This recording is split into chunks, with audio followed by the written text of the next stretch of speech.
Well, hi everyone. So there has been so much excitement about the topics of CVs and executive CVs. Who knew? So let's see if cover letters really gets people going too. As with all of these topics, there is so much that we could say. So I'm just going to go with kind of a top 3 tips sort of format as the other ones have been. So number 1, each cover letter you write has to be unique. So I would not even get in the habit of taking your old cover letter and starting with that. I would start with a fresh page. There are things you can cut and paste perhaps, but much, much safer to start with a clean slate because really each cover letter has to be unique and special to that job that you're applying for. So the just changing a few words here and there is not going to cut it, as you're going to find out. You really have to say, you have to grab them in that first paragraph very creatively about why you want their job at their company. So that I'm so excited about a job as a ballroom dancer. I use that example a lot in things.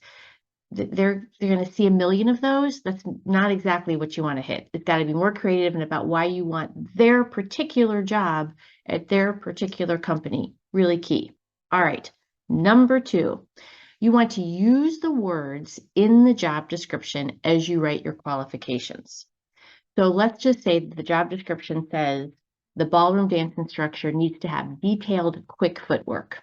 So you need to open a sentence with my detailed, quick footwork, blah, blah, blah, right? Whatever you're going to say, metrics or an example of something that happened because of your detailed, quick footwork, something like that. Those of you who have responded to grant calls or done accreditation, should be very familiar to you because there's a question, right? Please describe your 3 specific aims. Please provide the policy on. And you reply with, right? Our 3 specific aims are 1, 2, 3. It's clean and neat. Please provide the policy on. Attaches our policy on, right? That's exactly how you have to do your cover letter. Here's the 10 qualifications they wanted.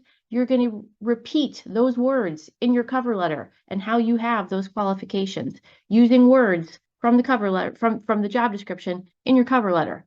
Exact qualifiers, exact words, right? Don't make them search for it. Don't make them wonder. Put it right out there. Okay.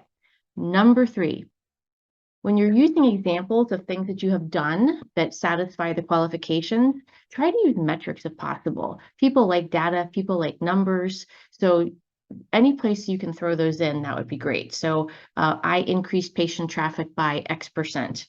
We decreased our accreditation citations by X%.